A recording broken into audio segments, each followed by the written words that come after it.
In 2006, in a study that made global headlines, a group of experts predicted that all of Earth's wild seafood species could collapse by the year 2048.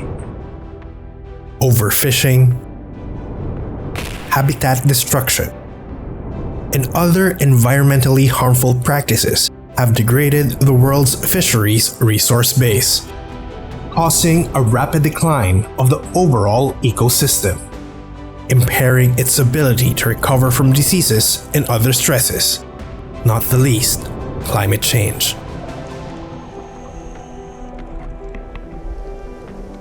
The bleak headlines resonated around the world, but lost beneath them was a message of hope and encouragement.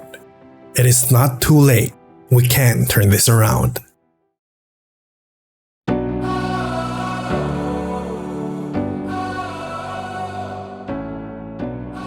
It was this message that rang loud and true in the Philippines. We can turn this around.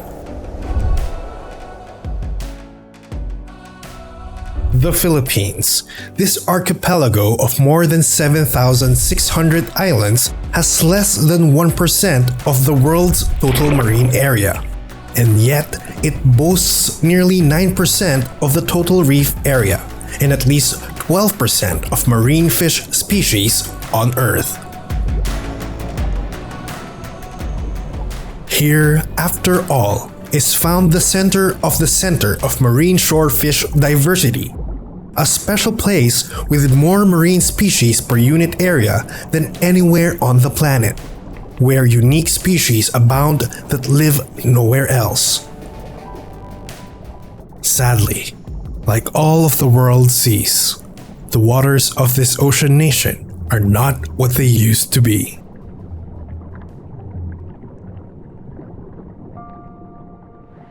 We came from a position na we were very productive.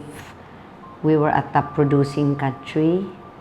And then today, we have arrived at a point na significantly reduced na ang ating fish catch. The effort is very high. At saka, degraded na rin ang ating resource. Practically, we are not different from the rest of the world. So we have been one of those countries also exploiting our stocks since the 1960s or 70s. The top predators are the ones that are targeted by our fishers. Yung mga tuna, yung mga lapu-lapu. So these are also the same species that's being targeted by our fishers. And so slowly, yun ang una-unang na-decimate. The target also has somehow diverted from demersal, yung sa ilalim. And lately, because naubos na rin yun, ang nagiging abundant are the pelagic species. Natatakot kami, ako at ang iba ko pang mga kasamahan, natatakot na baka susunod na 2 taon o 1 taon, 2 taon mawawala na dahil sa labis-labis na pag-harvest na ito. At hindi lang yun, pati itong dahil sa climate change, grabe ang impact ng alon dito sa amin. The country sees what has been lost and knows what it will take to get it back. Assisted by longtime partners, the Philippines is on a now decades-long quest for sustainable fisheries. It started with resource management programs led by marine biologists who were focused on studying coral reefs, mangroves, and seagrasses. Over the years, confronted by the complex socio-economic issues impacting coastal resources, these programs evolved. Fishing communities became the focus of capacity building in resource management. And later, When the local government code devolved power to the local level, the program's focus expanded to include the local governments. It's actually a co-management. Co-management between the national government and the local government, and even the local government and the people.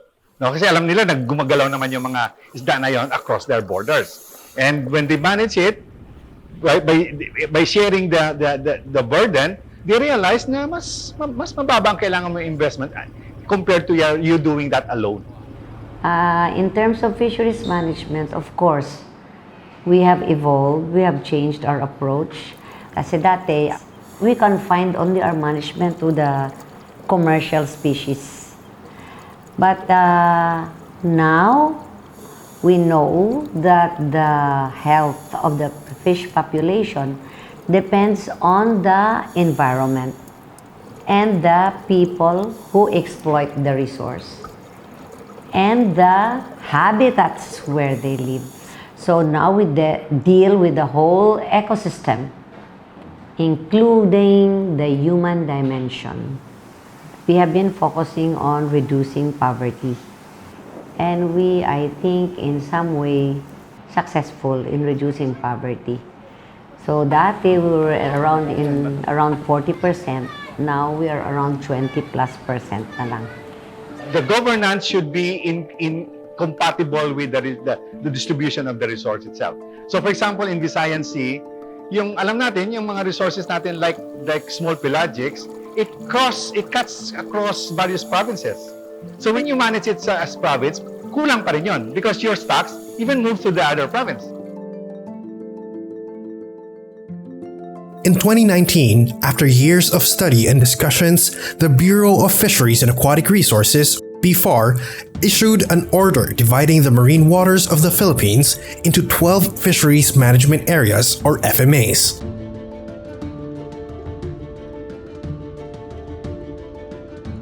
These FMAs define the biological boundaries of fish stocks and thus clarify the geographic scope of management.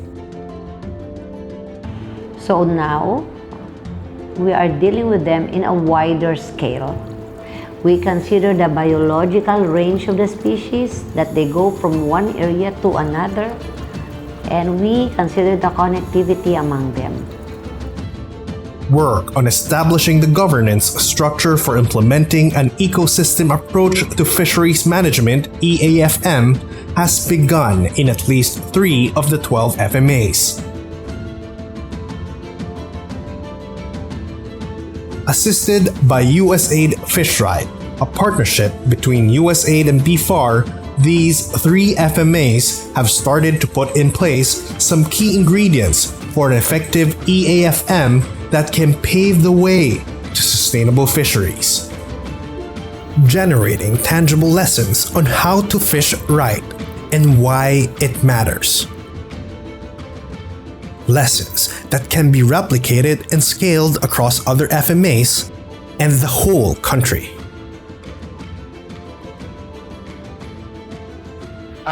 Since we are just in 3 sites, ang gawa namin ngayon is that to be able to scale up, or ang gawa ng Fish Right to be able to scale up, was to focus on the national scale na mga intervention that is being distributed to other FMAs. Yung mga mga products natin from the FMA 11, FMA 5 and FMA 4, which we are directly supporting, nagagamit din ng ibang FMAs. Lessons from the Fish Right sites have been documented and are now being told to shine a light on the path forward. Because no matter the challenges, allowing fisheries to collapse is simply not an option. The stakes are too high. Fisheries are a crucial contributor to economic growth and food security in the Philippines. Fish make up a significant part of the Filipinos' daily animal protein intake. And fishing continues to support more than 1 million people in direct employment, with millions more employed in related sectors. Beyond this, There are ecosystem services from the Philippines' unique marine biodiversity that cannot be derived elsewhere. Their loss is not only a loss for Filipinos, but for the world. So yes, the Philippines will turn their fisheries around, and not only because they need to, but because they can. That our policy should be now updated and attuned to the new challenges of this time.